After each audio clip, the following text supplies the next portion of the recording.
Hey y'all, this week's episode of The Read is brought to you by Royal Oils. Nobody should have to choose between a healthy scalp and moisturized hair, and we have all used products that were good for one, like maybe really good for your scalp, but dried out your hair. But then when you switch, you get something that keeps your hair looking good, but it fries your scalp. Y'all know how much I love Royal Oils. I love seeing all your tweets and comments and emails from people who are like, girl, I didn't know if you was for real, but I tried it and I love it. It just really works. It feels good for your scalp. It keeps your hair looking popping. Royal Oils helps men and women keep that scalp clean and flake-free. So pick yours up today at Walmart stores or at walmart.com. All right, let's move on.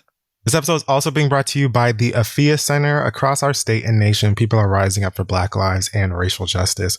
For Black women, ending reproductive oppression and realizing reproductive justice demands that they control their own bodies and live and thrive in safe, healthy communities. At the Afia Center, they fight for investment in Black women and families, access to abortion, and freedom from state violence. These are acts of resistance for liberation. So learn more at theafiacenter.org/liberation. That's the AFIYA center.org/liberation, paid for by the Afia Center. Let's start our show.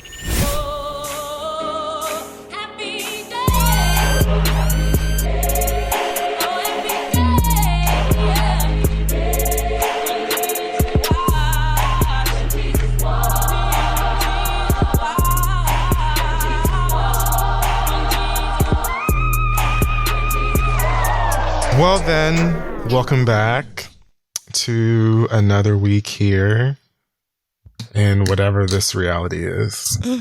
That's right. One where I spend the weekends listening to Joji and crying. Who? And eating non-dairy ice cream. Joji. Oh, I don't know that Never person, but okay. Welcome back. I'm Fred Berry. And I am Stephanie Yeboah. This is The Read.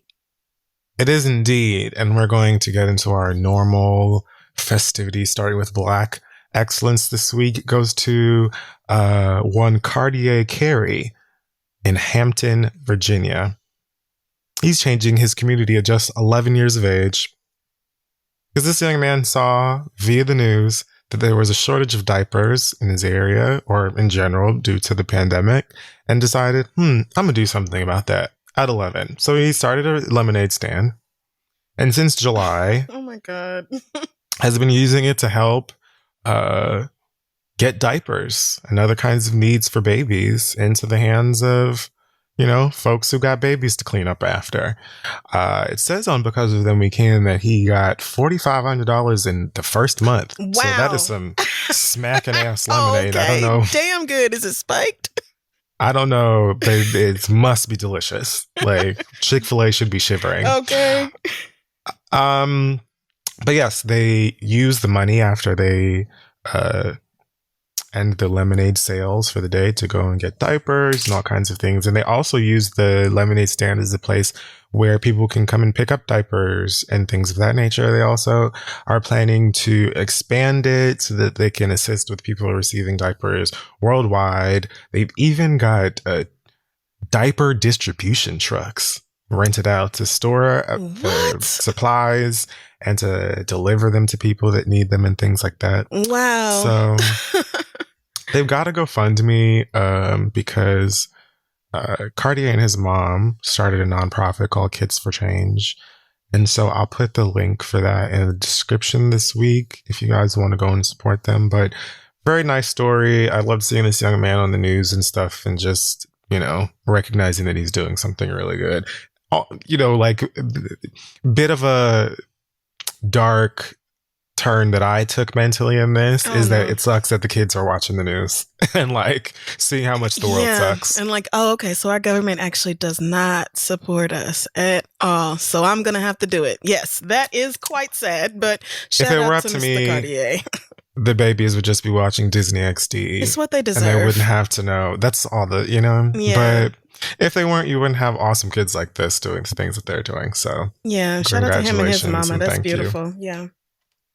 This week in our hot tops, Project Power bottom.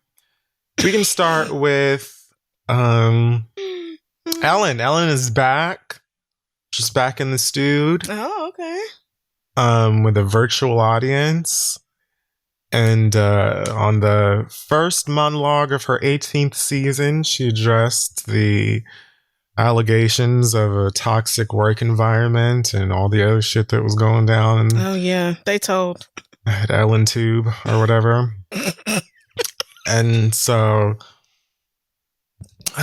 the clip, if you want to go and listen to some of it, is about 7 minutes of a kind of cringy but seemingly sincere discussion from her about, you know, everything that they were accused of and, you know, not being this perfect, be kind lady that she, you know, has become by way of her own that image methods.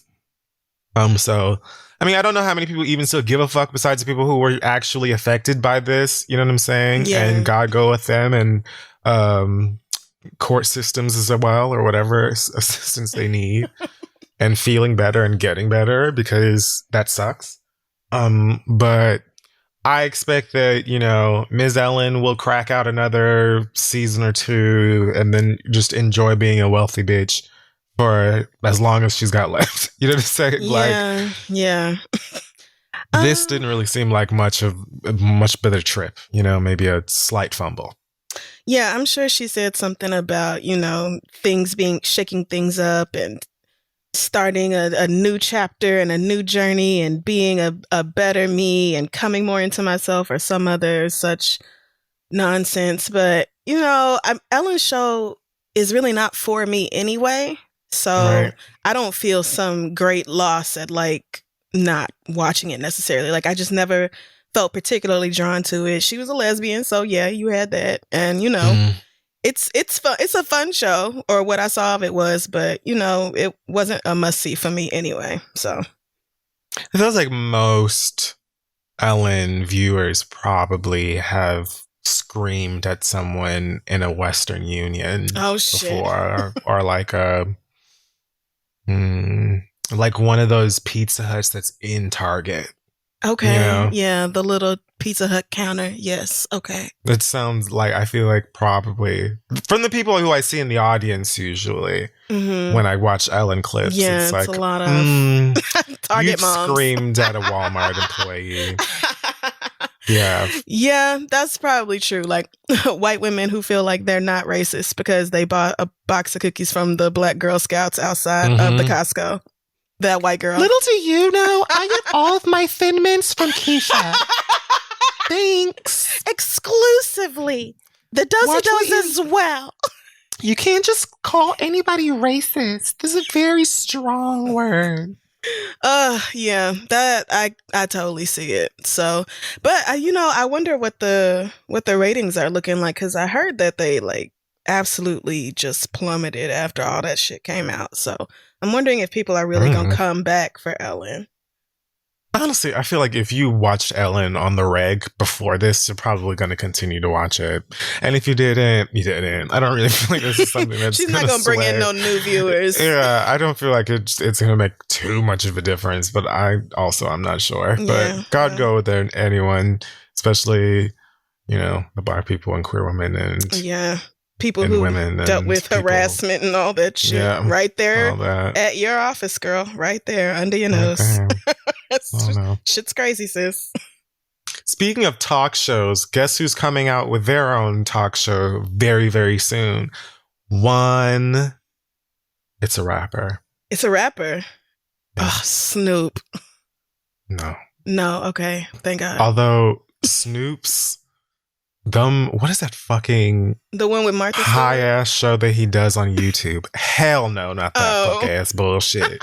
The one where he's literally smoking blunts with niggas on the U, like GGN News. He does like some weird pothead shit on YouTube from time to time. I have never that seen is often funny, but no, it's Young Jeezy. What? Jeezy the Snowman? That's right. From Thug Motivation 101 to Mass Communications 101. I have to Google this. Coming soon to Fox Soul Weekly is the show Worth a Conversation with J. Jeezy Jenkins. It premieres October 14th at 10 p.m. Eastern. Damn, why so late? At 10 p.m. Eastern. He's executive producing, and he's going to be having conversations of all kinds. He said, "It has been my passion and my drive to inspire, motivate, and educate my culture. What? Every song I've ever written, every word I've uttered from a real place, and this is no different. Oh my God. Worth the conversation is self-explanatory." Do you feel like that's self-explanatory? Or do you feel like you need more information? I feel like I need more information. I do. I've got it. He says, "I will talk about issues that directly affect my culture and its people, from the front porch conversations to real life situations." What? Who wrote this? Who wrote this press release? Worth the conversation is bridging the gap. I'm excited to be a part of the Foxhole family and can't wait to introduce you to J. Jeezy Jenkins. Leave me alone. First of all, J. Jeezy Jenkins sounds like a famous person on the Proud Family. It does. Yes. Okay. Yes, it does. I don't... What? Okay. This isn't making sense to me. But you know what is? That relationship with that girl. Yeah. All of a sudden, some of. dots are being connected. And Yeah. all of a sudden, some shit makes sense.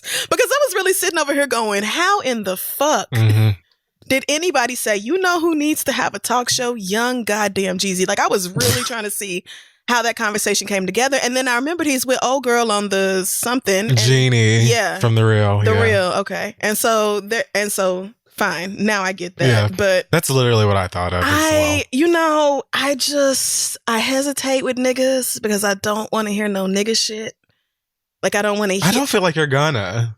You don't think I'm going to hear uneducated opinions that aren't backed up by facts or research or... I feel like modern day Jeezy is a bit different. You know, I feel like he drinks only sparkling water. He probably owns, maybe a dozen, 2 dozen more Argyle socks. And Okay. I think that the overall energy of this will probably be vanilla for the most part. You think so? But do expect at least one clip to go viral at some point in this show's life where Jeezy or someone on Jeezy's show says some shit that gets them in fucking trouble. But just for a comparison, to give you like a scale here, Keisha Cole also has a show on this in the same family. No. So there you go. We've got, just a wide range of different viewpoints and takes. You could call it that. So I guess now my expectations have been appropriately managed. And,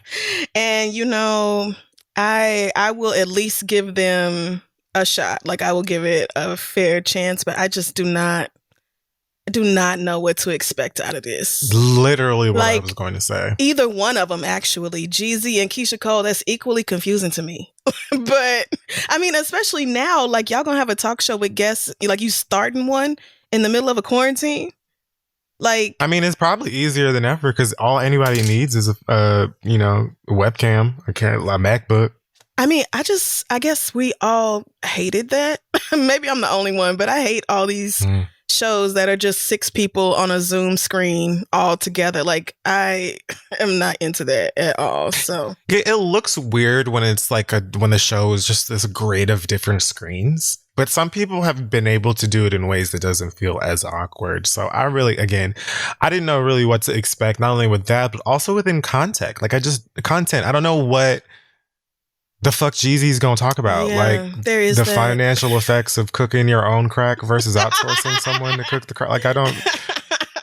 What are we gonna do? Oh man, at Keisha Cole, that's the same situation I'm thinking, and it's just like, who is even gonna be? I'm seeing Nick Cannon as a guest, child. So I'm that's thinking what I expected. And that sounds like a bad idea. Nick Cannon keeps saying things that he gets in trouble for. So maybe everybody think twice, but good luck and God bless niggas. Yeah, it'll be fine. Yeah, he really want to be it and not a problem. NeNe Leakes would like you guys to know that Andy Cohen is a racist and Wendy Williams is a cokehead. All this is a result of Wendy's recent appearance on Watch What Happens Live, where Andy Cohen asked her opinion on being discussed on the last Real Housewives of Atlanta reunion, where the girls were going back and forth about NeNe possibly using her relationship with Wendy as as like leverage for herself on the side. And she trying to get a talk show too? What the hell? I don't know. But I do remember them talking about that back and forth for a while on that last reunion, and it was incredibly boring, and I couldn't care about anything less. Okay. But Wendy seemed to have the same sort of energy for it, and she said, if I have time when NeNe's in town, we hang out. If not, we don't. And I don't really care about that. What it seems like NeNe had a problem with is Wendy Williams talking about where NeNe would go from here. And it's like basically saying that any possible spin-off show for NeNe would be boring. She literally named them all. Like, you and your husband, boring. You and your grandkids, boring. You trying to be in Hollywood, boring. Like, she just went. No. And that's how she is. Okay. And Andy Cohen is just ejaculating in his he's just having the time of his fucking life. So NeNe said to Twitter, both are F, their ratings are low. Bye, queens. She on cocaine, so they should stop using her to talk. Oh my God. I think it's just the format of that sentence that made me laugh. Because it's not what she's saying at all. So they should stop using her to talk. What? They both need my help with their poor ratings. Keep trying me, sir, and I'm going to let the world know who you really are. I will always eat and eat good. Well, believe that. I have always believed in multiple streams of income, so the leaks are good, you old cocaine head and you old racist. Cocaine head. Oh, girl. And also, spelling O-L-E is so black and southern. It is. No one knew you until you knew me. Remember, I'm Icon, don't forget. They always manipulating black women to say negative things about each other while they sit and enjoy us tearing each other down. Remember hashtag BLM. Remember hashtag Breonna Taylor. Remember the most racist networks. They gonna leave my name out of these shows. Send me your best discrimination attorney's info to booknene@gmail.com. No. It's war. That's not how that works. And there's like plenty more if you want to go and see it, you can. But no. She says so much you guys don't know. I'm going to bed now. The systemic racism is greater than you will ever know. And I believe that's where she left it. But yeah, NeNe's been going back and forth about Bravo being racist and not, giving her or respecting her worth or whatever she believes to be worth, and them not working out a proper deal, I guess, for her next appearance and so on and so forth. And I kind of agree that Andy Cohen absolutely was baiting her into saying something for ratings, because duh, but... Oh, right. Yeah, no, that is what Andy Cohen does. Yes, that we knew. Now, she might have an argument for people not really knowing Andy like that until Housewives of Atlanta, but still not really. But that's a definite falsehood when it comes to Wendy Williams. So I don't know I don't know where she got that from. That just don't make sense. Everybody remember anyway. So you can, I'm not even, girl, please. But it sounds to me like you are offended because they said something that hit a little bit too close to home. Are you not concerned about where you might go from here? Because the other projects you've been on have been cut and all this other stuff. And apparently you coming back on Housewives of Atlanta didn't really move the ratings too much in one direction or another. So it doesn't really seem like either one of them needs you for the popularity or the attention. Yeah. I'm sure you were taken advantage of everybody else who is an unknown and signs on to do a reality show. But other than that, I just don't understand why I never hear NeNe Leakes talking about systemic racism unless she's talking about herself. NeNe was literally one of the girls in Atlanta when the riots and stuff was going on who was like, I don't understand why y'all can't just leave Peachtree alone because these boutiques have never done anything to y'all. So girl, yeah. It's yeah, but I don't know. Because you know what? My read is sort of adjacent to what she's talking about. It has nothing to do with her, but sure, NeNe. And I feel like NeNe has, I don't really know how appearing on the reality shows affects them. I can only assume it's a big check, especially for who you are, how long you've been on the show, et cetera, et cetera. But it's also a huge promotional device for whatever the hell else you might want to sell people. So I get that being on those shows is probably incredibly valuable. But also I feel like NeNe's pretty good at other things. I don't think that she needs to be on Bravo specifically to still be working or still have a platform or whatever. Maybe she doesn't feel that way, because even people who have like 5 wide open doors will feel like they're, you know, in a tiny little cell by their own and they can't make it out, if that makes sense. Like sometimes you'll be so in your head that you won't even realize that you're good or you're going in the direction that you're meant to be going. Well, that is true. Yes.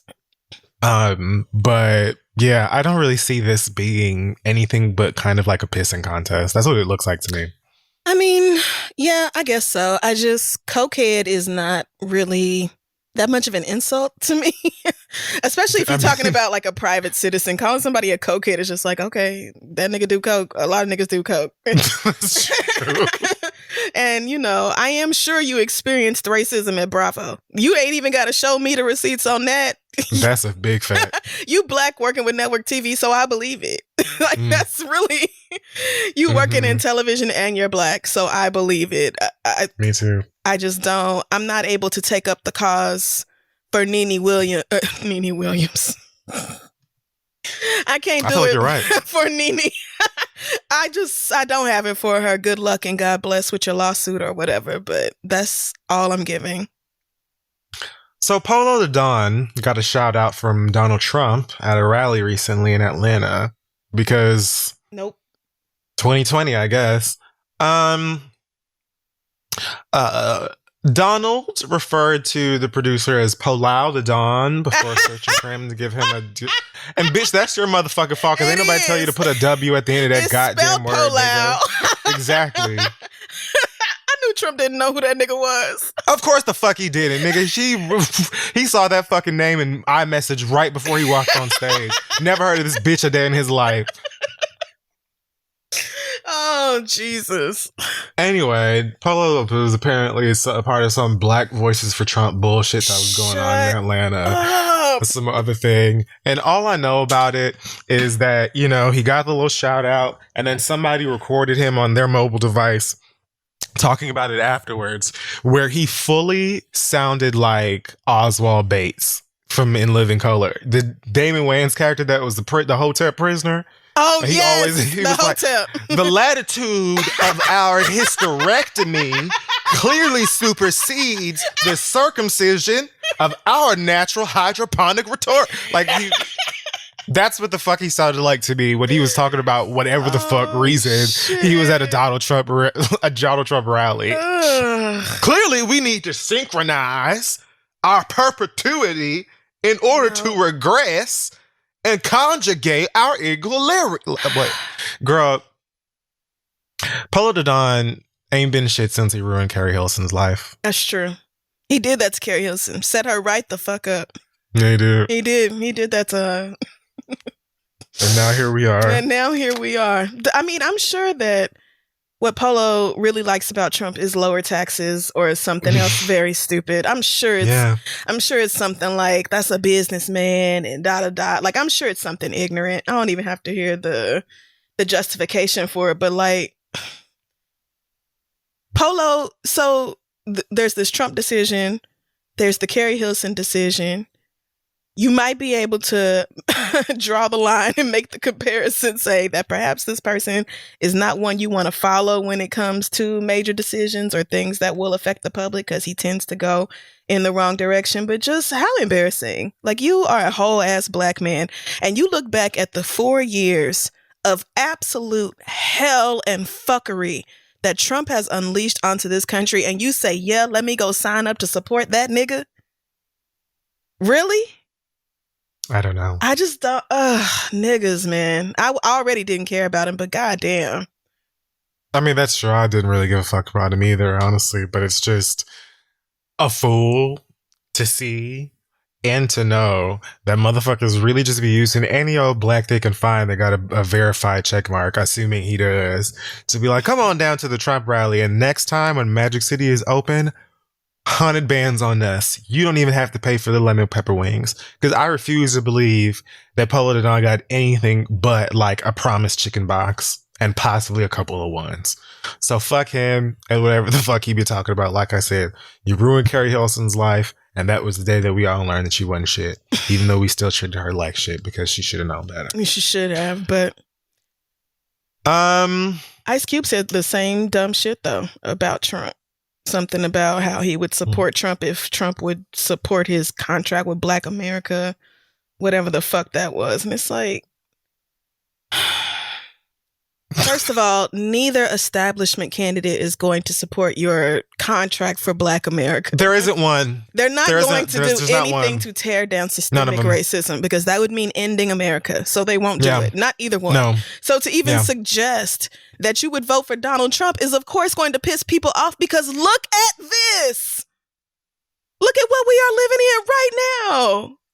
Like, y'all know that these motherfuckers lie to y'all before elections, right? Like super before, all the time. All the time. Like, especially this super nigga. Before elections. So they will promise you anything. They'll promise bringing your dead auntie back to make. I was just gonna say Donald Trump is probably a week away from being like, we've got Tupac back. He's in the car.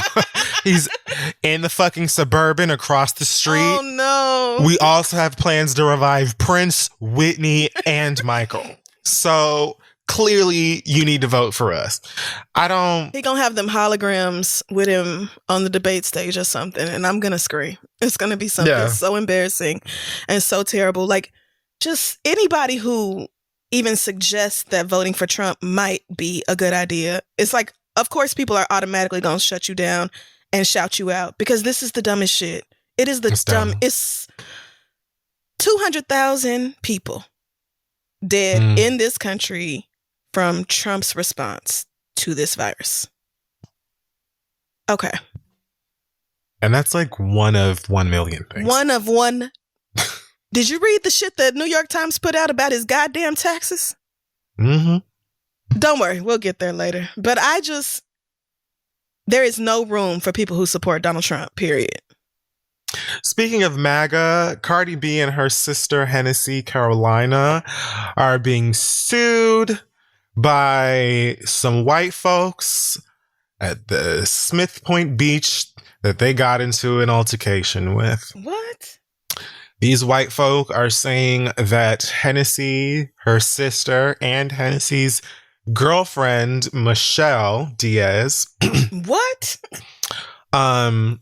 Sprayed copious spittle upon said plaintiffs as they raged. They're being accused of shouting foul and threatening language, as well as defamatory statements, all because one of them was wearing a MAGA hat. Oh, so then you deserved it. Like, duh, girl, why did you even tell us that piece? Right. I know why, because they were recording your motherfucking ass as they were cussing you out and your hat was clearly visible in it. Anyway, they're claiming that Hennessy and them were blocking. First of all, I don't believe that Cardi B was even there. Right. I think Cardi tweeted about it, so that's why she's also shared the video or she's something. The wealthy one, so let's just drag her in to get some of that money. Right, because I know they're asking for a crazy amount of money. Yeah, they say that they were threatened. They were called all sorts of intimidating language, such as racist. I'm reading an article. I'm not like this. I mean, the shoe fits. The shoe fits. They accused her of using intimidating language against them, such as the N-word, racist, threatening, fuck these niggas before I bring my fucking niggas to beat your fucking ass for real. It's a quote. So it says. I love that. Yeah, so they basically are making it seem like they, completely targeted this family because one of them had on a Make America Great Again hat and then blocked their car and attacked them and put them on the internet and edited the videos of them to make it seem like they were racist or some other shit. Oh, womp. I'm sure y'all said something stupid.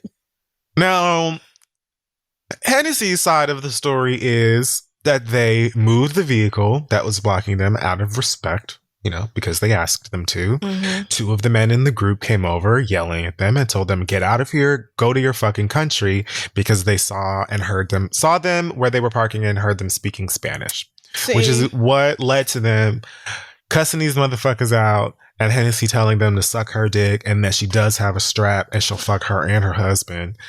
And again, I watched the video. Oh, I have to stand. I have got to stand. Oh my God. So, yeah, I guess we'll see where that goes. But I just want to say that I absolutely believe Hennessy. I believe Hennessy, Douce, and Martell. I believe Cognac. I believe her. Team Henny, 100%. First of all, when you wear that hat, you know what you're doing. Period. And not only are you wearing the hat, but you coming at them for speaking Spanish, like you literally set this whole thing up. And I'm sure you probably didn't even know who they were. You probably didn't even know who Hennessy was. But y'all literally laid the foundation for this altercation to happen. And now that you know you did it to somebody who is kin to somebody famous, now you suing and trying to get some money. Let me see what they're suing for. I just Googled 20 million in damages. All right, girl. Attorney's fees, punitive damages, exemplary damages, costs, and disbursements. Yeah, exactly. So just going after whatever because you heard Cardi B. That's literally I feel like even a white Republican judge is probably going to roll their eyes and tell you to get out. Because this is dumb. Right. White people and they frivolous ass lawsuits when they set themselves up to be in trouble or to get cussed out or to get their ass beat. I will never really get why y'all talk all that shit and not ready to back it up. But the real story here is, why was all of y'all on Fire fucking Island during Labor Day weekend without a goddamn mask on? That's the real question. Is that in Fire Island? Yes. Fire fucking Island. That's what, Labor Day weekend. I didn't. The crazy thing is, I never even factored that in. I never even thought about that. You're right. Oh my God. Throw the whole damn thing out and make everybody stay the fuck at home. That's what I would say if I was the judge. But, good luck. Free Henny. On top of that, Hennessy is there with her fucking girlfriend, her stud spin. Yeah. So that these motherfuckers, bitch, if you out in the streets, broad ass motherfucking daylight with that MAG hat on, bitch, that means you ready to go at anybody. Anybody. Yeah. So I don't buy it. I don't believe a motherfucking thing. I think that this is just an opportunity for some fucking sweaty ass chuds to try and get some money out of somebody who has it. Yeah. Girl, fuck y'all. Exactly that. Period. Literally that. They could have not moved out the way. And then what? What would you have done? See. Got jumped? Oh yeah, see, this definitely could have gone extremely left. So let's all just be glad it didn't end worse. But yeah, mind your fucking business. Don't start shit. And you won't have nothing to worry about. You won't have to worry about being shamed or mocked on the internet because you were a fucking racist. If you would just mind your business, sit down and shut up. Go enjoy the fucking beach in the middle of a pandemic all up in somebody's face without a goddamn mask on or whatever. But do your fucking thing and leave other people the fuck alone. And it wouldn't be no issues. Speaking of Cardi B, there's a decent sign that there's a WAP store headed your way. Because Cardi has apparently gotten WAP trademarked for clothing, headwear, footwear, jewelry, backpacks, handbags, fanny packs. Why do you have to have fanny packs as a different one? Why can't fanny packs just be in backpacks or handbags? Bitch, Anyway. Fanny packs and luggage. Also, beverages, including beer, liquor, energy drinks, fruit juices, and sodas. So No, WAP by the man. foot. I won't be drinking wet ass pussy. I'll tell you that right WAP now. by the foot. Listen, WAP made from concentrate. Finally distilled WAP. WAP's pieces. There actually is already a WAP store. I just found it. This bitch is selling Waparade. raincoats. I bet. Raincoats, umbrellas, sports bras. Oh my God. Of course she WAP got the little bike tarts. shorts. WAP tarts. WAP chips. WAP delight. WAP Oh my ramen. God. This one got a picture of her and Megan's asses on it. Okay. Speaking of, Get your money, girl. $125 for this raincoat. Yeah, I don't think so. How much money? It's $125 for a raincoat that says WAP over it in the dead center. Now the umbrella is $25. I might get that. At first I thought I wasn't gonna get and how come when you check out it says leave a message for Cardi B? Optional. What the why would she even want that? I don't that know. Sounds like a bad idea. I do. It really do. It really do. But anyway, let me check out. So lots of people have been talking about Toy Story Lanez, aka Adamant, and whatever his new album is called. His new album, which he has used to address the Megan Thee Stallion shooting, as well as drag anyone with a verified checkmark who was not nice to him in the past couple of weeks. Well. Thank you very much. Okay. Oh, God. Like, when I heard about this initially, I was so revved up. Like, to just get in here and drag him. I'm so exhausted by the whole thing at this point. It's like, nigga, what world are you living on? That's it. What the fuck? None of this makes any sense, Daystar. None of this makes any sense. Sweetness. We don't have to even get into the details of the story, and I have questions. We could discuss the timing of all of this, and I feel like that would be enough for me to feel like, you know, my opinion lies where it lies. Right. But, you know, some of the details in the story, such as, you know, hospital records that show they pulled fucking bullet fragments and shrapnel and shit out of this girl's foot, right. As well as, you know, those things coming for the motherfucking gun that you that you had in your possession, which was the reason your ass motherfucking got arrested in the first place. But again, we could just start with like, why the fuck would this lady accuse you of shooting her if she didn't? Let's say that the argument that y'all had in this car was just vicious. She called your mama all kinds of bitches and hoes, like just being the most violating fucking thing in the world, right? What could you have possibly done or said to her for her to be like, I want people to think that this nigga shot me, even though he did not? That's not to say that someone wouldn't accuse you of shooting them, even though you didn't or whatnot. It just doesn't make any sense to me, right. Especially since she didn't say shit to us for weeks before. Like she came on Instagram Live and said whatever the fuck it is that she said. The reason that people came to the conclusion that you shot her motherfucking ass is because of the news stories that were coming out from law enforcement, from the hospital, and from whatever other blogs and quote unquote and source. Right? So if in theory, right, you never shot her, but she wanted people to think that you shot her because she hates you for whatever reason, right? Why wouldn't she have just told us that Thank you you. shot her immediately? Thank you. Why the fuck would she have waited for weeks to be like, nah, that nigga actually shot me and I'm saying something now because they're telling a different story? Like, I don't understand. It doesn't make any fucking sense. The timing doesn't add up. Furthermore, why did you wait months to say I didn't shoot this motherfucking bitch? Why would you have waited all of this time to do it on a fucking album? Because you knew it would probably be your last one. Why the fuck? Are you dead ass serious? You got someone out here smearing your name, defaming your character, and accusing you of shooting them. And you're like, I can address this really soon because London in the Track hasn't hit me back up. I have to hear from DJ Mustard until I get in contact with, 21 Savage, whoever the fuck. I can't. Yeah. I can't talk about it yet. It doesn't make any fucking sense. None of the timing fucking adds up. And like,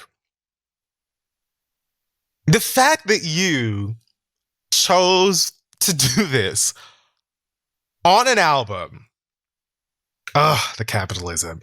The fact that you released this album knowing that you were going to accuse this girl of lying about something that you very likely did.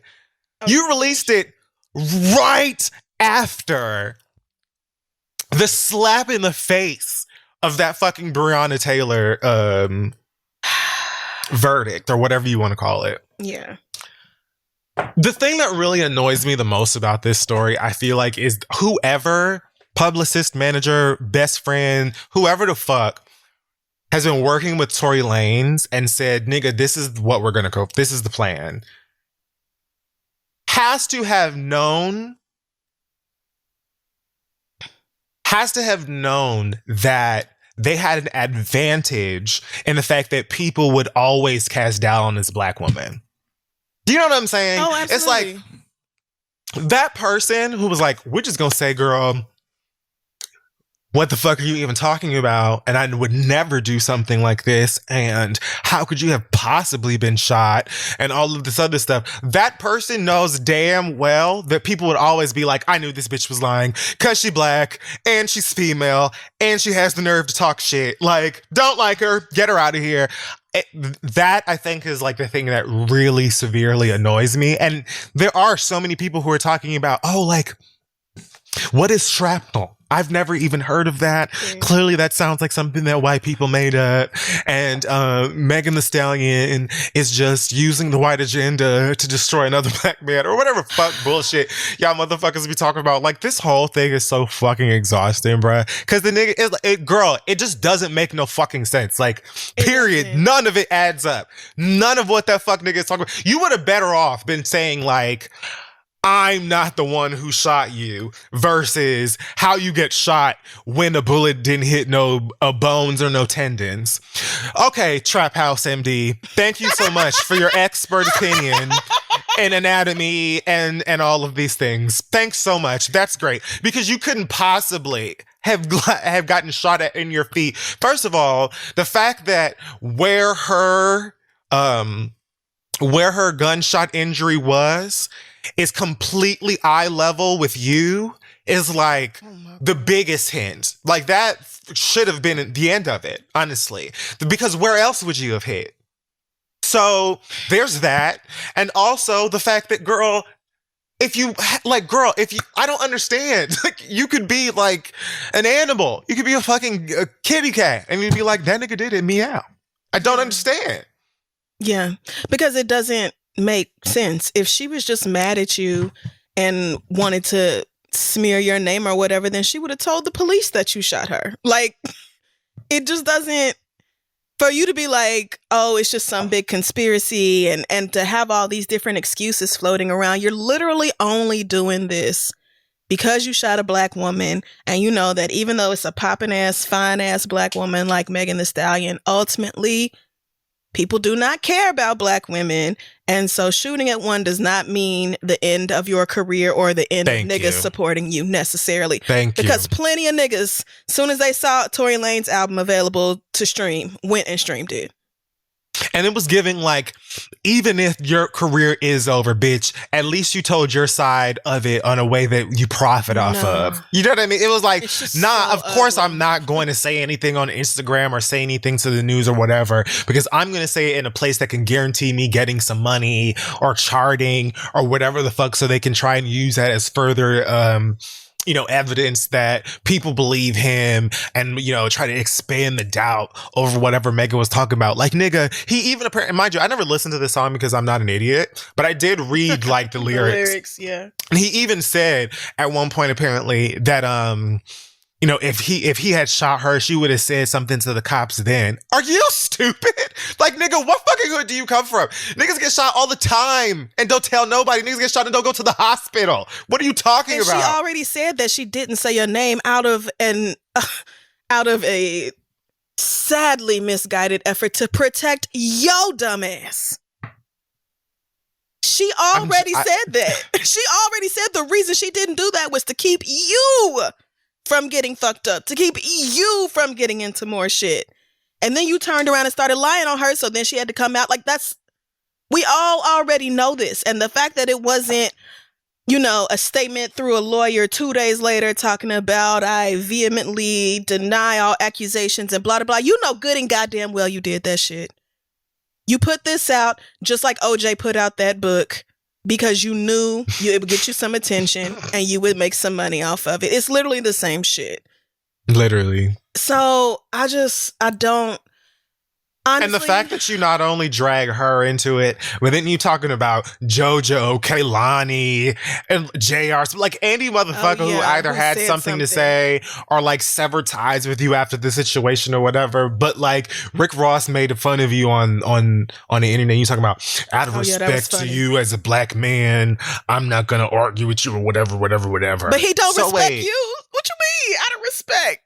First of all, he doesn't respect you. And clearly, you don't respect any motherfucking body. Right. But you are ready to show respect over this nigga that's clowning you because he's a black man, but you so willingly would shoot this black woman and then lie on her and try to act like, what the fuck is she even talking about? Clueless, she's a liar. Look at her with her black ass. Like, what are you talking about? Oh my God. Like, no respect for the black woman whose life you put into danger. None of that. But this nigga who like made a video clowning you, made it seem like at first like he was supporting you or something, and then it ended up being a joke. And ha. Like, for him, all you got is, out of respect, I'm gonna leave it alone. Girl, shut up. Like, I already didn't have anything left for Tory Lanez. I've written Tory Lanez off. But after they, did that whole wanton disregard of property thing for one officer in the Breonna Taylor thing, just like 12 hours before. That really fucked me up more than I thought it would also. Like, I fully did not expect them to do anything better than that. But it just hit me emotionally in a really rough way. And so for you to turn your little ass around the very next fucking day and put out this music, again, to show and prove that you have no respect for black women, that you truly don't give a fuck that you did this to a black woman, trying to divert attention or make it seem like she could be lying or wrong about it in some way, when you know that you did it. And then for thousands upon thousands of niggas meaning black people of all genders, yes, to go and support that shit, it just literally made me sick. I'm like, so not only I knew Tory Lanez didn't care. Knew that. Yeah, of course. Knew that before the album even came out. But really? The rest of y'all, nobody? Like, you just... the interest in hearing this album and whether it slap or whether it knock or whether it sound good in the car, or like, really? All of that meant more to you? Black women doing this shit. That really also had a huge effect on me. I literally had to just be like, you know what? I'm just going to disconnect myself from all of this. Yeah. Because it don't make no sense for me to raise my blood pressure up this high. I don't know these niggas. I've never met these niggas. But it's not even just the audacity of Rumpelstiltskin. It's just it's like the whole conversation around it from so many of you dumb ass niggas who think that you're fucking Mariska Hargitay and that you just absolutely know how all of these things work and you knew that she was capping. When really, the fact of the matter is a lot of y'all been ain't like Megan. And it's usually for niggas, especially because that, attitude, those lyrics, that confidence reminds you of your mama who told you that you ain't shit because you ain't, or your ex that told you ain't shit because you ain't, or your sister that tells you that you ain't shit because you ain't, or your daughter that tells you that you ain't shit because you ain't. And so it's just like any opportunity that you could possibly get to get this bitch up out of here, you're taking it. Even if what the fuck you talking about doesn't make any of the QAnon ass sense. I hate y'all. I can't stand y'all. Ant-Man, you're a bitch. I don't give a fuck about your career, whether it could stand the test of time or not, because guess what? I get absolutely nothing out of it. I don't want to hear no motherfucking countless samples of groove theory and changing faces and Monifa or whatever the fuck.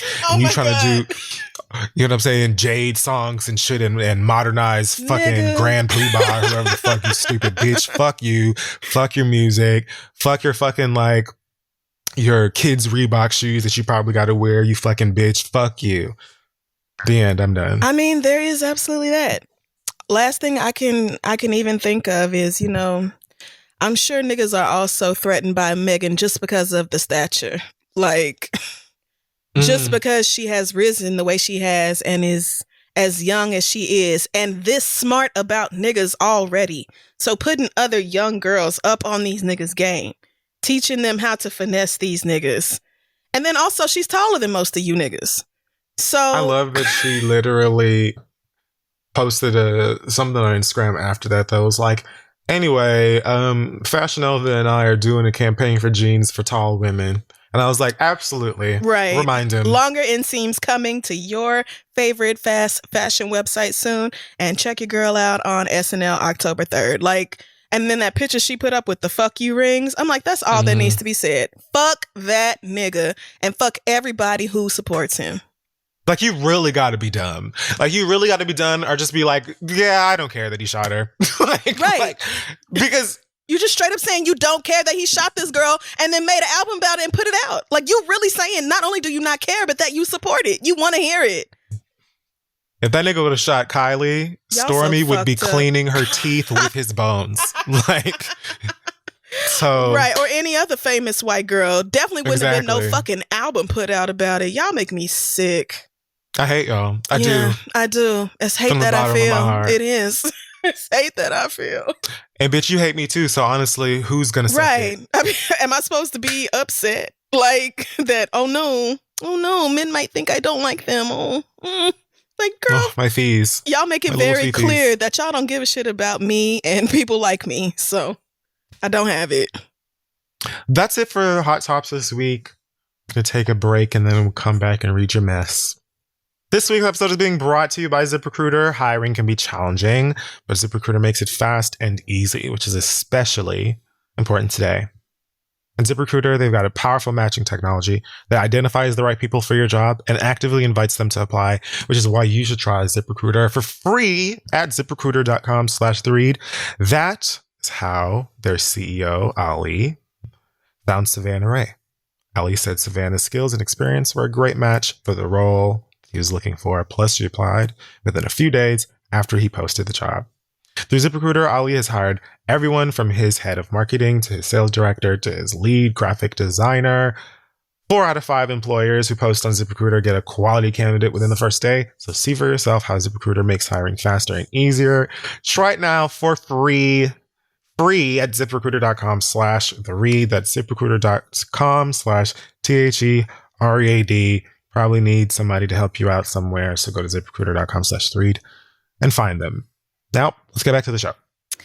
Hey, y'all. This week's listener letters are brought to you by Royal Oils. With Royal Oils, you never have to choose between a healthy scalp and moisturized hair ever again. Love it. Okay, let's jump right into it with a short question from Tammy, who says, I am thinking about purchasing a puppy. I went to a pet store near me, and the Yorkie I want is $5,000. So 2 questions. Crystal, did you ever have a pet growing up? Kid Fury, do you recommend Yorkies? How is life with Link? Is there any way to finesse your way out of having to pick up poop? Because that is the one thing I truly do not want to do. What do you think? Oh, girl, then don't get a dog. What do you think people don't tell others about owning a dog? Thanks so much, Tammy. First of all, you should try to adopt. Yeah, $5,000. I mean, yeah, I even past that ridiculous ass price. But Yorkies are terriers. They're very, active and hyper. Link loves to play all day long. All she ever wants to do is play. I will be cuddling up with her or scratching her, behind her ears and doing whatever. And she's like, so great. Love you so much. Okay, throw this. So it's like, it really doesn't matter. And she especially likes playtime when I'm speaking to someone on the phone, in person. Giving attention to anyone that isn't Link is usually the moment where Link is like, I'm sorry, you clearly forgot how the hierarchy in this household works. I'm one and you're two. So your guest, they can also throw something for me, but something's getting thrown. That's what we're here to do.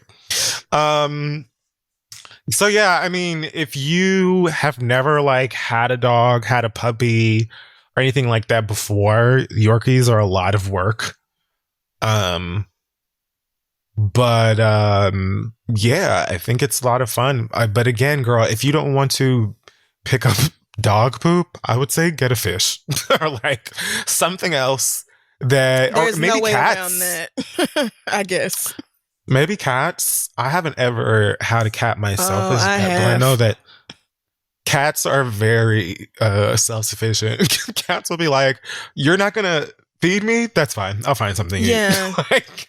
Cats will literally leave your house for a week and come back full stomach, fresh coat, literally got her life together in the wilderness. Cats don't need you. They don't. I mean, that is true. They will leave if you don't give them they water and they kitty litter. That is very true. No. You got them fucked Cats up. will find a way to make it where they're not going to wait on your ass. So there are other pets that you can look into. But yeah, if you're not trying to pick up dog poop, honey, don't get a dog. Because please pick up after your dog. Right. I mean, especially if you live in a city, it seems unavoidable. If you live in the New York area, I don't know how you're going to get around that. I did have... plenty do. Plenty do. See, but that is disgusting. You don't realize how much dog shit is in the streets and the sidewalks until you have a dog. Okay. Because some dogs, first of all, you're stopping all of the time. But also, a lot of dogs are stimulated by that in a way. They'll be like, somebody shitted here. You know what I'm saying? So a lot of the times, I've said it before, I don't know if it's texting for them or what, but sometimes Link is like, is that shit? So sometimes I'm walking the dog and she'll be like, there's some shit around here. So I'm way more aware of other dogs' poop when I'm taking my dog out to poop. And it's not fun to walk around, walk near, walk in, or to have your dog be either disturbed by or aroused. I don't know how the dogs. Oh my God, gross. Yeah. So yeah, it's all the more reason to clean that butts, up. I guess. Oh God, yeah, clean that up. Just do it. It's not even a big deal. Just pick up the dog. Pick up after the dog. Yeah, I did have a dog when I was growing up. Actually, I had 2 dogs. But I lived in the country in a house, and so the dogs lived outside. Period. Hello. The dogs did not come indoors, and they shit in the backyard because that was their house. So we did not have to pick up dog shit because it was in the backyard where it belonged. So yeah. We definitely did not spend $5,000. Both of my dogs we got because they just showed up and my mama said, hello. My last dog at home, Shadow, literally we were at my grandma's house. I don't remember what I was doing in the front yard. And she just came up out of nowhere and was like, hey girl. And I was like, hey. And I was like, I'm gonna take you inside if you want to be picked up. She was like, sure. And I took her inside. My mama was in there, my grandma, my aunt, my daddy was at work. And of course, I'm begging my mom to let us keep this dog because of how friendly it is. And my mom's like, just ask your father. If your father says yes, then you can keep the dog. So the dad gets home, we go over there. I ask my dad if we can keep the dog. He says yes. My mother was livid. Like she like, She didn't see that she shit coming. expected, she thought he was going to say no, so she wouldn't have to be the one to.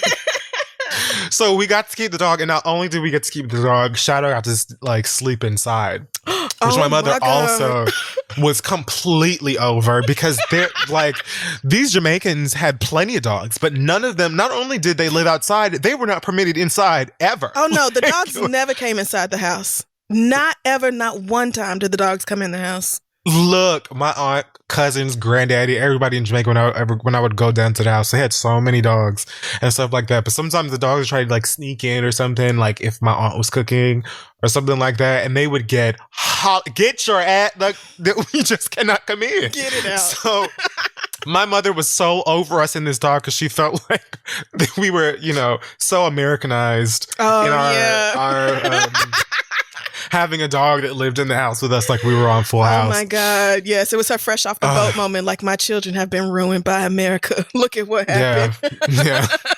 Yes.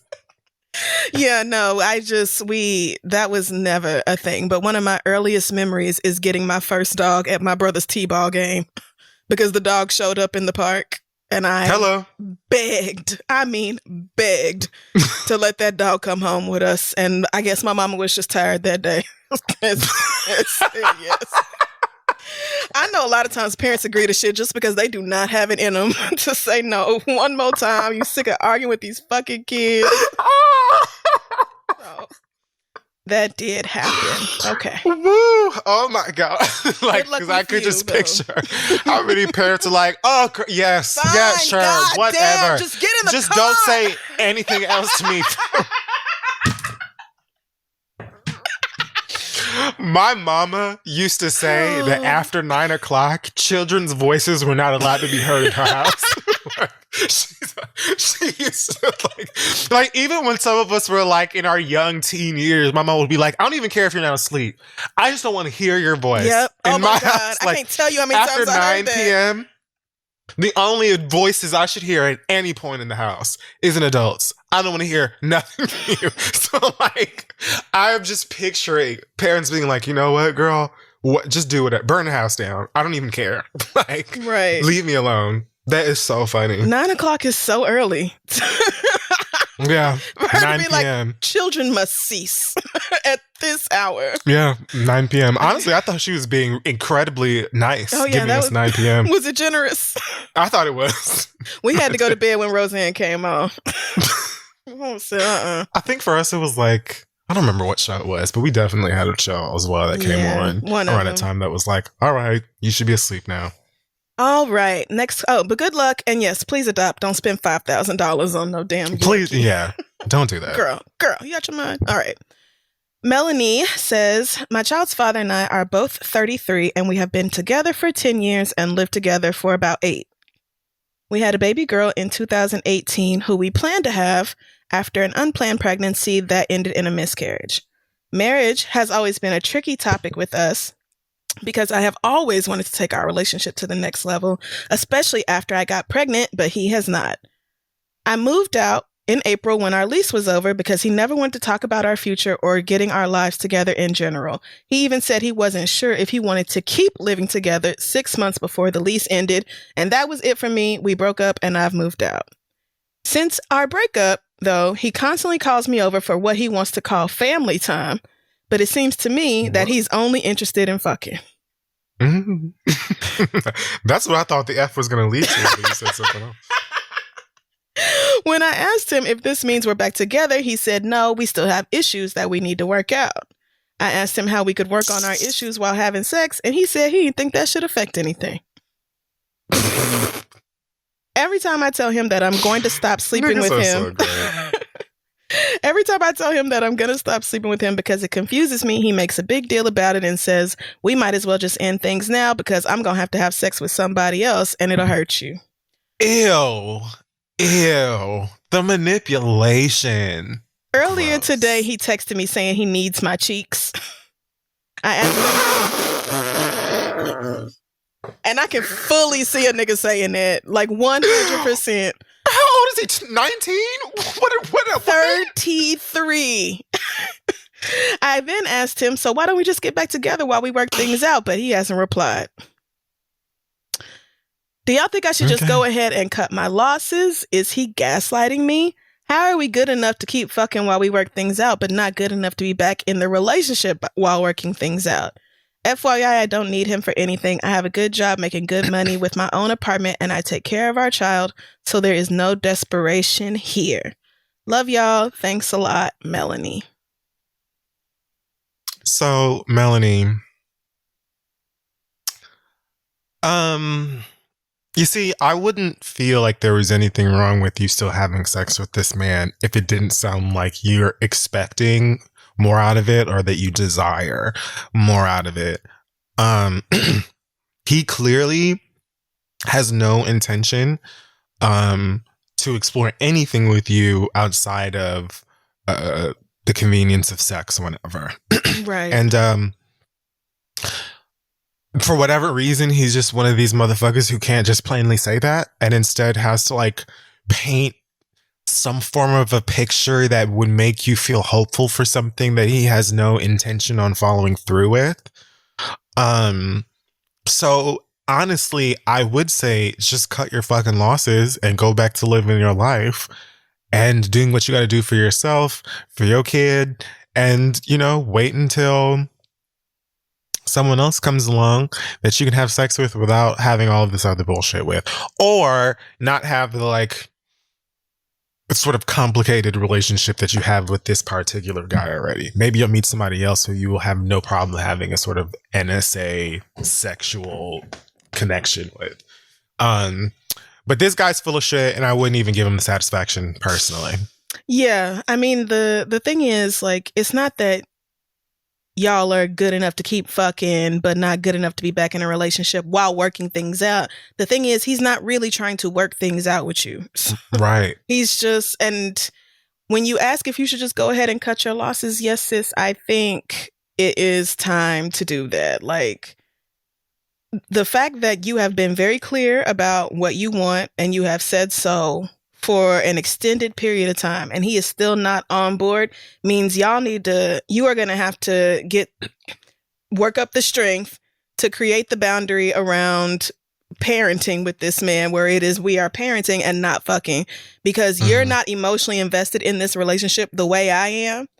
And so in order to take care of myself and to be the best mother I can be for my child, I am going to separate myself from you in that way emotionally so that I'm not over here wishing and hoping and dreaming and thinking about a nigga who got God only knows how many other girls in his back pocket. So absolutely, yes. I feel like it's time to let that go. I don't know if he's gaslighting you, because gaslighting is a very specific term. I was going to say that too. Yeah, it's more like manipulating somebody into thinking that what is real isn't real, or that they're crazy or something like that. But he is definitely manipulating you. That is true. Absolutely. Yeah. It's manipulation, but it's not gaslighting. There is a difference. And yeah, you're just gonna have to be the one to say, okay, so you're not getting no more pussy. And period. And if that makes you feel like, well, so we're just going to have to really end things now, and because I'm going to have sex with somebody else and hurt you, then okay, you know what? You do that. And it actually won't hurt me because I'm fully aware that we are broken up and I'm going to be moving on with my life. Same way you're going to be fucking somebody else, I will be too. And we will co-parent this child and go from there. But you gonna have to be the one to do it, because if it's something I know about niggas, they will drag you along for decades, even if you still giving them that pussy. Yes. You are going to have to stop fucking him. That is true. You are. Yes. In order to save your own feelings and to eventually get to the relationship that you deserve. Somebody who actually wants to put in effort and grow with you and take things to the next level of marriage and buying a house and all the things that you want. You deserve that. But you're going to have to get it from somebody else. He's letting you know loud and clear you are not getting it from him. Yeah. Yeah. So. And niggas will be on some like, Ocean's 11 heist thriller shit when it comes to pussy availability. Oh Lord. You know, so like they very, very much will say things that they feel like they need to say or give you the energy they feel like giving you in order to maintain a sexual relationship. And sex is, you know, emotionally, spiritually, it's a lot for a lot of people. And for some people, it's, you know, nothing more than sex. And both of those things are fair and valid. But if you're not meeting in the same place, then it just doesn't make sense. It is not healthy to continue doing it, because it's not like you can never have sex again or great sex ever again unless you keep fucking this nigga who's trying to, you know, play you. Fuck that. Cut it off and let that nigga go and fuck whoever else it is and ruin their goddamn life. Right. Let him move on and lie to somebody else. But best of luck to you as you move on. Our last email comes from Brittany, and Brittany actually sent us 20 questions. Excuse? Yeah, they're very short questions, but obviously I'm not going to read all that. I'm going to pick out a couple of them and we'll answer those. So the first one says, let's say the read sticks to the virtual recording structure and then the pandemic ends. You two are now free to live anywhere in the world, not necessarily New York. Where would you move?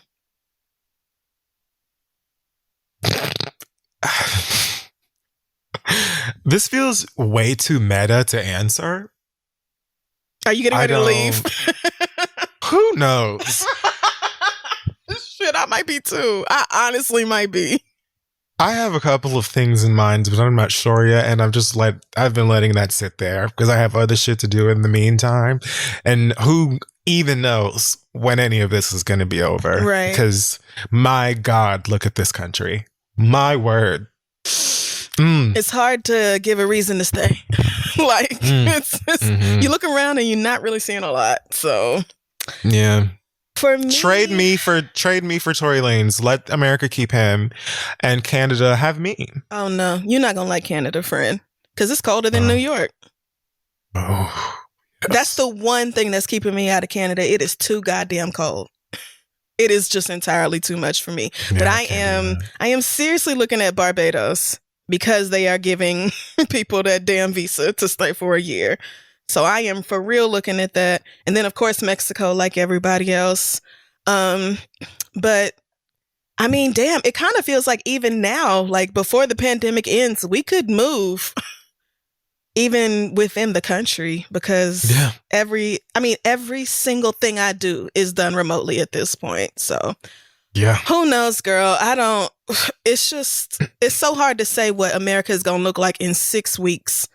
Much less, you know, at the end of the year or at the end of my lease. So, yeah, but definitely Barbados is near the top of my list. I loved it when we visited, and they have a Black woman prime minister, and she says really dope and great things. And they have a whole website with FAQs about how to move there. And yeah. Your girl loves the beach and the sunlight and all that shit. So I really might be out of here doing the read live. Who knows? You know, from a fucking coastline. We'll see. And let's see. Another one here.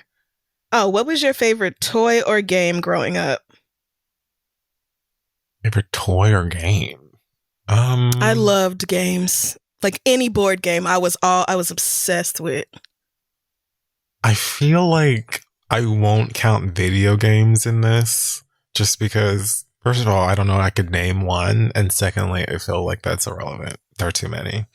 I really liked the game Guess Who. Yes! I still love Guess Who. Guess Who is so fun, except niggas will lie.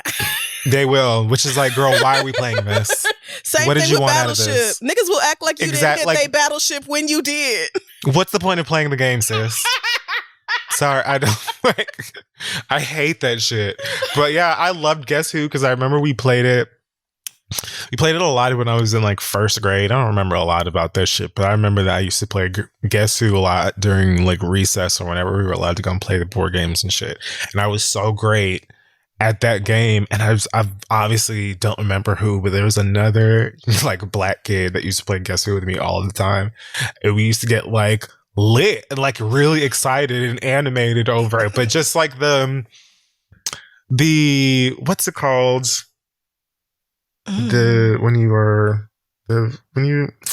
Oh God, I'm having a brain fart. You know, when you deduct things to come up with the answer.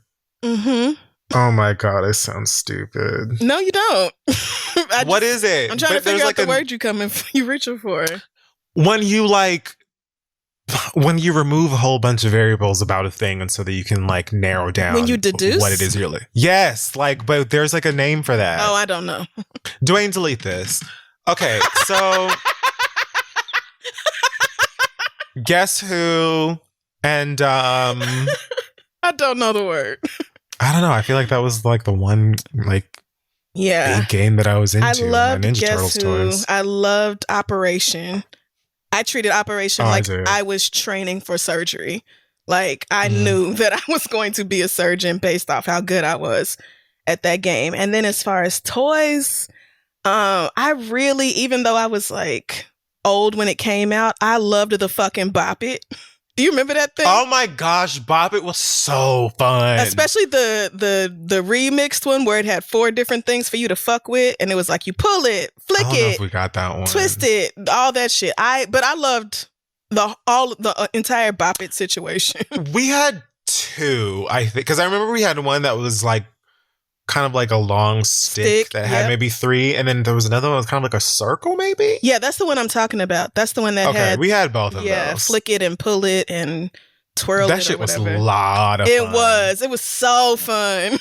There has to be like a new age version of that. I'm sure they've made like some new version of the Bop It for kids today. I wonder if somebody is selling theirs on eBay. Did you have a Skip It? Yes, I did have a Skip It. Wait. Yeah. No, I used my cousin's Skip It because my mama was not paying for that. Like I played with a Skip It. I did not own a Skip It. I was like, but the very best thing of all is there's a counter on this ball. No, did not care. So yeah. I had Skip ropes. It was like we could jump rope. That's the same thing. Yeah, I had jump ropes. We had Skip It at school if you wanted that, and we definitely had this Bop It that looked like a steering wheel. I also really loved these Power Rangers tip figures from back, like the original Power Rangers. Had these action figures where you could like press a button and their head, like the helmet would flip inside out and like the actor's face would be there. So like, I don't remember, like I vaguely remember these toys, but I feel like I had almost all of them. It was a little button you could press and the Power Ranger head would flip out and it would be like the little face of the character from the show. Oh. And I remember I used to play with those a lot, but I can't really remember other toys growing up that I played with that much. Yeah, those were, I just Barbie dolls and board games and spent a lot of time reading and making up stories in my own head. Books. Right, because, still very much a nerd who did not fit in. We got a lot of toys. We had a lot of those fast food restaurant toys. We had like a lot of Burger King toys and stuff like that.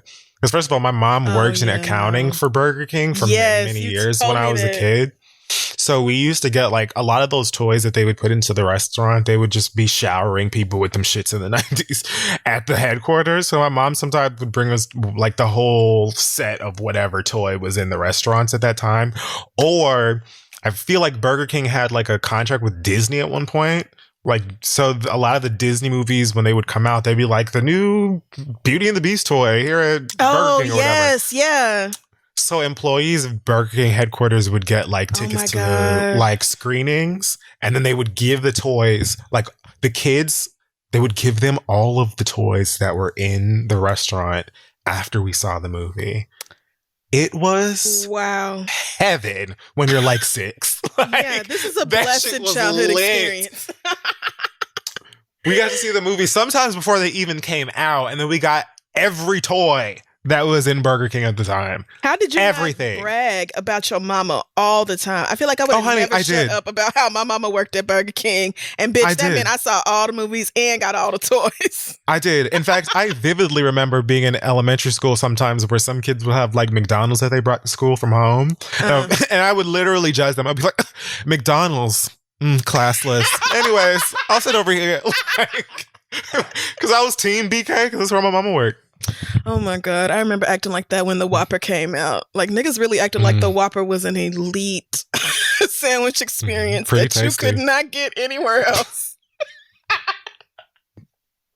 I just remember there being a lot of fuss about the Whopper, and it is just a burger. Like I don't even know what's so special about it, but it was nothing. Very much a big thing then.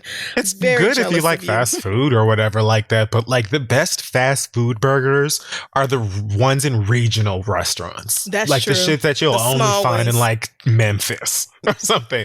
Like those be having the best burgers, not these huge chains. Right. No, absolutely. The small mom and pop places that have like maybe a few locations around the city, girl. Yeah. You ain't gonna find nothing better than that. So you won't.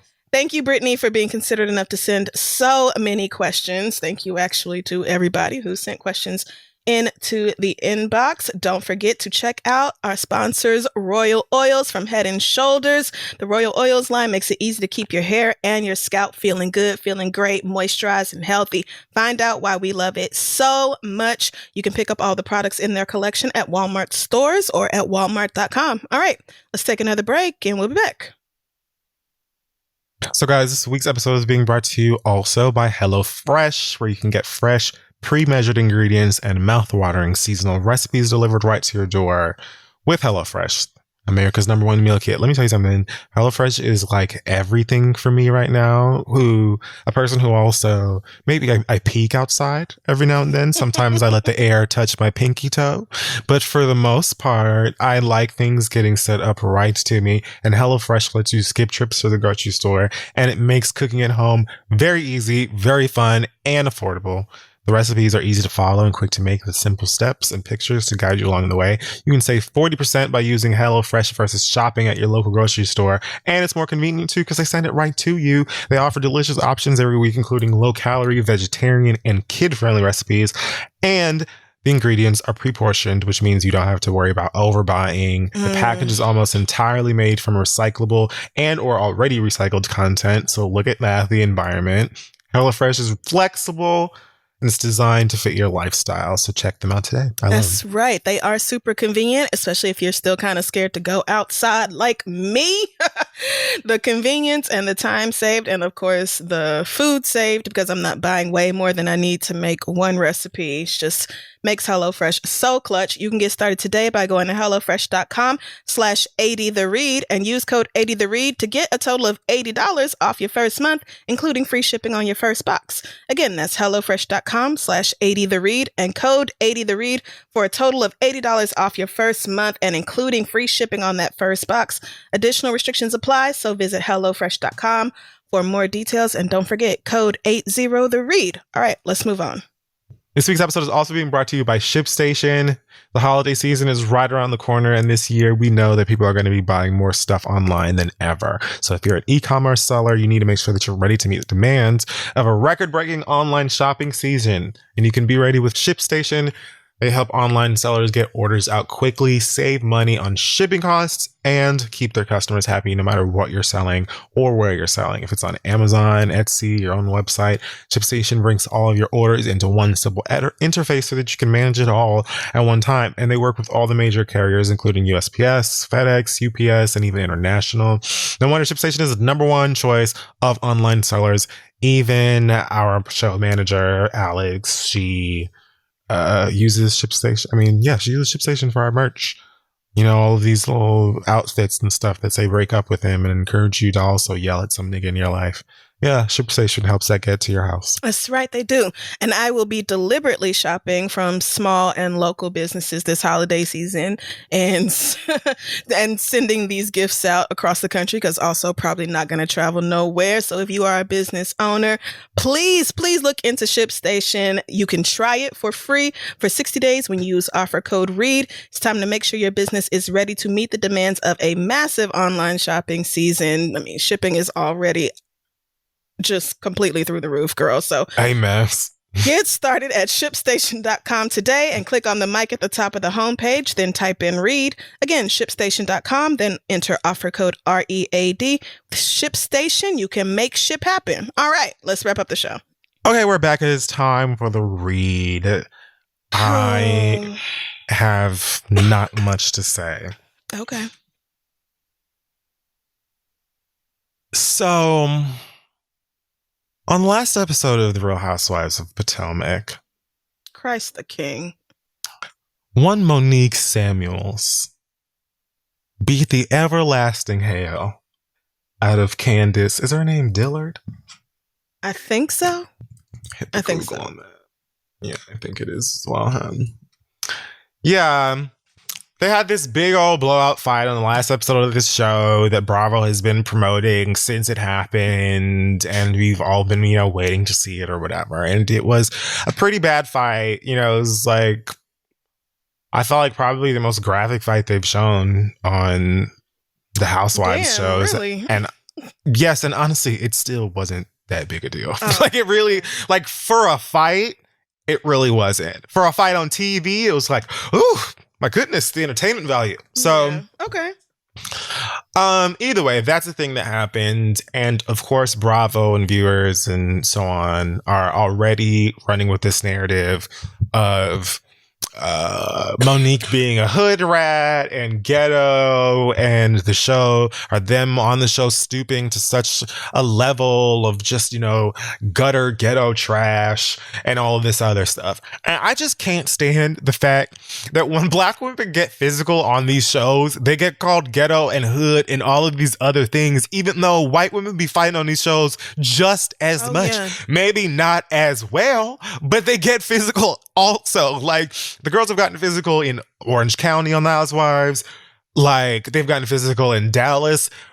New Jersey's Housewives is basically WWE SmackDown versus Raw. Like, Jersey.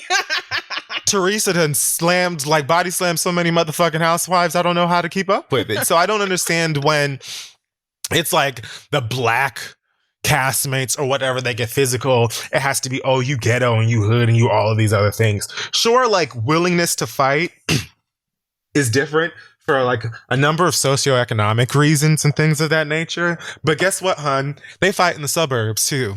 They fight up in, your ivory towers and your high rises and all of that stuff. They do. Like, down at the Country Club, Tad and Liam and Bork, all of them will fight each other, given, the right set of circumstances. And what really annoys me about this specifically is that you're talking about people who are on television, and being antagonized, for whatever issues that they have with someone else. Like, the whole Real Housewives formula is girls get together at brunch, talk shit about other girls at brunch.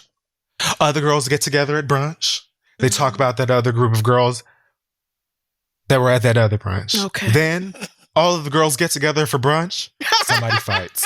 That's all that it is. It doesn't matter which one of the Housewives shows it is. It doesn't matter what the race is, what the age is. That's literally all that they do. They go to brunch and they fucking gossip and fight. That's Real Housewives. So when one of the new girls on Potomac was like, I didn't sign up for this shit. I didn't sign up for this shit. Yes, the fuck you did, girl. Yeah, You're on like the 15th goddamn Housewives franchise. And it's like the 4th season of this show, sweets. This is what the girls do. They fight, but I can't stand the fact that when it's like, it reminded me of when Portia dragged Kenya Moore's ass off of that couch on that season of that reunion of Atlanta, yes, whenever the fuck. Like, Portia grabbed a great clump of Kenya Moore's weave on national TV and dragged that heifer off of the couch. And after that, it was like, oh, mama's too violent.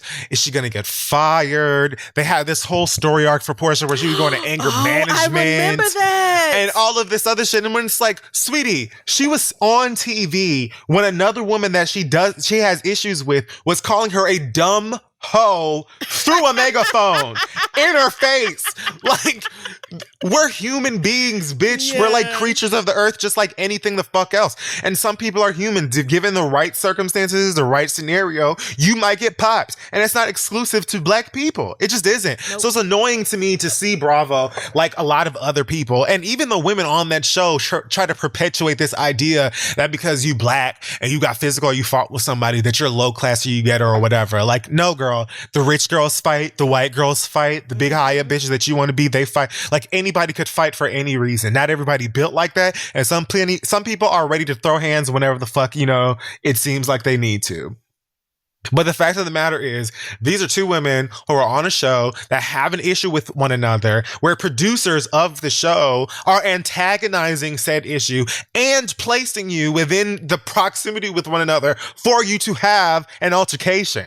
You would hope that nobody fights. It's not ideal for nobody to fight. Obviously, that fight shouldn't have happened, and it wasn't a good look for anybody involved. I'm not saying that we should have all been kikiing and laughing and having the greatest time seeing these girls, whoop on each other or whatever. But I just hate the connotation or the idea that, like, it's ghetto or you a hood rat bitch because you beat somebody up. Like, no, I have issues with you, and they put us in the same room so that we could fight. And it just so happens in this particular situation, we physically fought and you got beat up.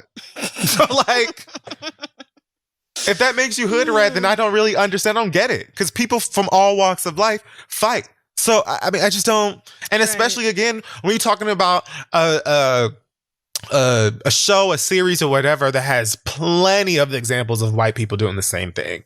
I just don't get it. I don't like it. I think it's annoying and I think it's gross. And that shit got on my fucking nerves. And so maybe NeNe was right. But that's it. I'm done. Well, I mean, all I'll say is, depending on the circumstances, I am not against fighting. Sometimes people be doing too much for no reason. And I don't know the history between Monique and Candace. But if Candace had it coming or vice versa, whoever did what, then, oh well, beat that bitch ass. I don't see nothing wrong with that. It shouldn't have gotten to that place. Again, it's not ideal, whatever, but it's a thing that happens.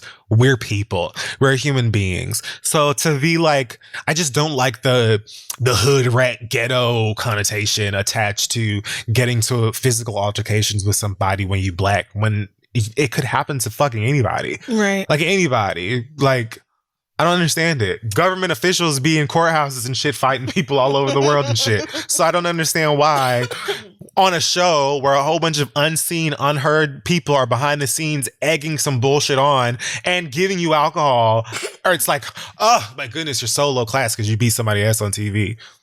I hate it. Okay. Well, and they make you fight because they know that's what we want to see. Bitch, shut up. Okay. Well, I too have just some very brief things to say, and then I'll be out of here. First of all, this bitch ass president y'all got in my house. The house I pay for because I am a taxpayer. This man was exposed by New York Times on Sunday. They somehow obtained tax records for more than 2 decades. And it all came down to something we all already knew, which is that Donald Trump is a broke ass bitch and is using the White House and the presidency to try to save himself from massive amounts of debt. Something like 1.1 billion overall and 400 something million coming due in the next few years. In the next few years, 400 something million dollars. Okay, so that's nice. Fun. So, yeah, the Times put this out on Sunday. Of course, immediately niggas went crazy. He paid $750 in federal income tax in 2016 and 2017. That is $750. Oh my gosh, so much. For 11 of, I think, the past 18 years, he paid nothing at all in federal income tax. And that is because he has reported massive losses at all of his different companies for years and years and years. Like, just hundreds of millions of dollars in losses. Trump's tax records suggest brokenness. Like, I mean, they pretty much lay it out, but they also, this whole $750 thing and the $0 tax thing, there's also a lot of illegal bullshit going on there. Paying Ivanka as a fucking consultant or whatever when she's actually an employee and on the board, and writing off expenses that aren't related to the business, like $70,000 on that fucking nest you have on top of your head. We all know nobody spent there's just no way you spent $70,000 for your hair Girl. To look like that. Not even when you was on The Apprentice did you spend that kind of money. And if you did, sweetie, the grift. But exactly, because that lace is not the girl. Right. Like, it's ugly, sis. You could do better. But anyway. Maybe you could. So I was not surprised by any of this, especially because back in 2000, and if you haven't read it, you should really go check out the New York Times exclusive report because they said at the very beginning, yeah, here's one article and we have several more on the way. So Wow. you should go you should go read this first one because it is fucking wild. But the reason for this read today is Donald Trump, about 10 minutes after this came out, had a news conference at the White House. And of course, this issue came up. And he just said, oh, it's fake news. It's totally fake, made up, fake. You know, he can't even put together a full sentence anymore. But just kept putting out random phrases like that. Oh, the IRS has treated me very badly and they don't like me over at the IRS. And I'll be proud to show my tax returns once the audit is over. Even though the IRS has come out and said you can release your returns when the audit is over. Those are your, or while the audit's going on, those are your returns. That's none of our fucking business. And he said, you know, that he paid a lot of money in taxes and paid a lot of money to the state of New York in taxes and blah, blah, blah. And it is true, or it may be true, that you paid money in other forms of taxes.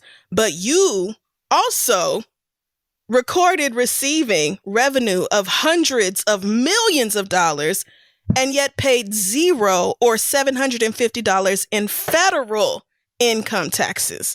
This is very specific here. Nobody is saying you never paid anything, but $750 from a fucking millionaire. I mean, hell, when I had my very first job working part-time at Wendy's, I paid more than $750 in fucking federal income tax at 15 years old.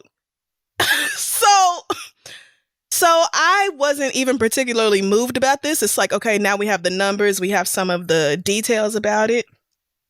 Until he decided to go on TV and talk about how it's all fake and it's all a lie and they making this up and the IRS is against him. Because if we would all just recall 4 short years ago when he was on the debate stage with Hillary Clinton and they were having this very exact conversation, Trump said that he don't pay taxes. And that makes him a smart person. And meanwhile, Hillary was like, and so that means $0 for schools and roads and blah, blah, blah. And this. And Trump was over there proud of himself because he said he don't pay taxes and he's smart for it. Meaning he has found a way to manipulate the system that was set up for rich white men like him in the first fucking place to pay even less while also wagging the finger and looking down on poor people who are paying a much higher percentage of their money to support others than he ever has. Period. Point blank. I just don't sir, girl, it can't be fake news if you told us you did it. Yeah. It can't be fake news if you said you did it. Yeah. The New York Times backed up the statement you made with whatever evidence. I know his attorney asked to see the documents and they wouldn't release them to his attorney because then it would reveal the source. Which is probably true. It probably, when you print something out at the IRS, it's got your name on it or whatever. I don't know. But we all, like you, this is a Tory Lanez situation. You can't come up here on TV and tell us that it didn't happen that way when we already know for a fact that it did. Yeah. But also, you straight up explicitly said that very thing. It can't be fake. It cannot be fake news. You said it. So were you lying? I need this national nightmare to be over. I do. I'm so beyond tired of politics and the way this country runs and is operated. Every single fucking thing about it can burn and go straight to hell. But if nothing else, Donald Trump has got to stop stressing me out with this dumb shit. Because it's every fucking day with this dumb shit. Now all of a sudden it's fake and lying and the IRS is against you. When really the head of the IRS is the one who didn't release your taxes when the fucking Senate asked for them. Remember that? Like last year? Oh God, what year was that? I don't even know. Sometime in the last year or two. But they straight up said, give us the fucking taxes. It's explicit that they are allowed to request the tax records of any U.S. taxpayer and they must be turned over. And the IRS straight up refused to do it. So actually you have friends in high places over at the IRS.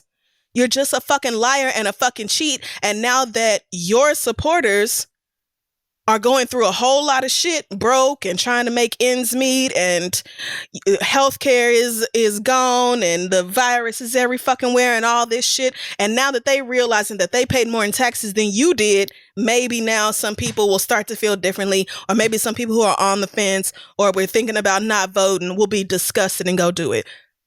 Whatever your reason is for acting like it's fake, you can't tell us that you did it and then be mad when the proof comes out that you did it. You said you did it, stupid bitch. Maybe you should not have bragged about not paying federal income taxes. Because, girl, that's illegal. How are you a self-proclaimed billionaire and not paying no taxes? Yeah.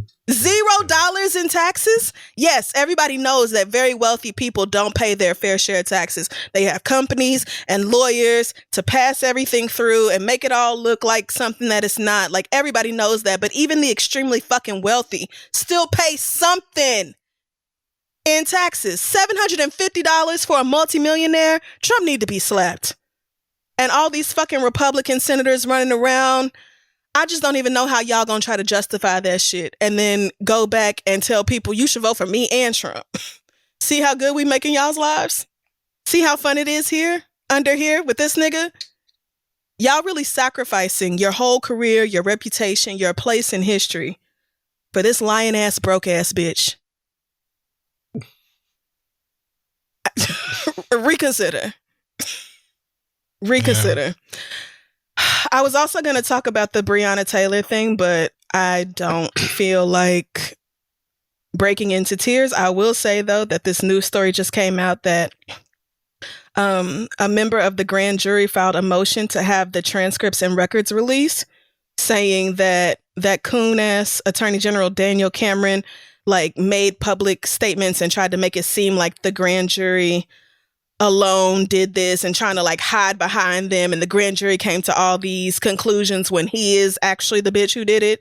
So I will wait for that to come out and see where it goes from there. But more than anything else, I feel a deep sorrow for Breonna Taylor's family, because even though they probably didn't expect much, it's just so fucking heartbreaking to see the proof once again that our Black lives do not matter to these people. And for everybody who's criticizing them for taking that $12 million settlement, girl, that is a civil issue. There is a distinct difference between the civil and criminal courts. Yes. And it also came with a bunch of things that the police are supposed to be doing differently. Now, whether they actually do that, we will see. But those are totally different situations. So don't try to act like her family accepting the settlement meant that those officers didn't deserve to be brought to justice, because they absolutely did. They still deserve to be charged for what they did to that girl, instead of these people deciding that the walls around the apartment were more valuable than the people inside of it. See, now I'm getting worked up. Yeah. I really hate this fucking country, man. I can't say it enough. I think I just submit myself to the universe. Yeah. Really. And I'm just at this point, I'm going to try when I've got the energy in me. And when the world gets to beat my ass, I will just have to sometimes lay down there and get up when it stops. You know, I'm just it's just non-stop bullshit. And I'm already preparing myself for this fucking election, because the girls have all but said, we're cheating, just so you know. At this point, yeah, the only thing that remains is just the blatant admittance. But yeah, life sucks, and this country is just so tied up in ridiculous, antiquated bullshit that they claim is, attached to the heroes of this country, when said heroes are usually genocidal, racist maniacs that had a huge part in making this country the shit that it is, or creating the system that is absolutely shit in this fucking country. So I don't even know why you would want to. Plus, anyway, I'm not even going to get started. The racism is literally threaded into America. That's why people say the bitch is going to have to collapse, because there's no amount of reform that is going to make them write laws and policies that treat us fairly. They're never going to do that. the problem is that doing that for them, it just means sacrificing even a tiny bit of their privilege. Exactly. Even just a tiny, like, molecule of their privilege would disappear. And it's just, that's not it. If I can have as much money as I possibly can, no matter what, I'm going to do it. I don't give a fuck what that means. If I can have, you know, however many people underneath the heel of my boot, no matter what it means, I'm going to just do it. And that's just what the fucking country is built on. And we know that because duh, girl, it's not like some fucking, you know, it's not like the pages that Tick and Letty and Montrose was trying to get up out of that goddamn cave or wherever when they, I'm catching up on Lovecraft Country. Oh, okay. It's not some fucking, you know, cross-country adventure for the truth. Like, niggas know what this, you know, so I don't understand why we're trying. Just, it could be an easier situation if people in this country, specifically conservatives, Republicans, so on, would just consider the minority, consider, you know, the fact that a lot of shit that's deeply embedded into this country and the way that it works needs to be changed for the majority, for like all of us. Yeah. But but doing things that will actually let people have happier lives is not something America is down for. Like, white people giving up even an ounce of what it means to be white, that's not going to happen without a war. So I'm just fully disgusted by this country and the way it operates, and just feeling very much at the end of my rope. So Black people, take care of yourselves, meditate, exercise, do deep breathing, drink plenty of water, get plenty of rest. Try any way you can to manage your stress, because they're trying to kill us, for real, literally. So, all right. Yep. That wraps up this week's episode of The Read. Check us out at thisistheread.com and on social media at thisistheread. You can find our merch at shoptheread.com. Anything from you this week? This week, my happy meal, my list of things that made me slightly happy this past week, we're seeing that Lance Reddick, iconic actor, has been watching Real Housewives of Potomac himself. He was on Twitter. I saw a clip of him talking about the season 2 or whatever season he finished of Potomac and all his commentary of those ladies. And I just found that to be incredibly fun. Also, I finished Spirit Fair. Did you? Inconsolable. Okay. I was like, I thought I was going to have to call somebody. Like, I thought that I was really going to have to call for help. I was wrecked. That game is so good. And like, it's just so good. It's such a great story. And the way that it explores like death and like loss and things like that is just really well done. And it's not like a huge, it's mostly positive and uplifting. It's not like continuously sad, but yeah, that ending and even the credits took me all the way the fuck out. Lord. Have you finished it? No, I don't want it to end. So I started playing Breath of the Wild again. I started a new profile and a brand new game of Breath of the Wild. At least at the end, because like I still had plenty of stuff to do. I still had a couple of spirits on the vote, but like when I finished it, it still did log me back in like right before I went in. So now I'm going back to go do the other stuff that I didn't do before. But I did witness the ending, and I was like, "Woo!"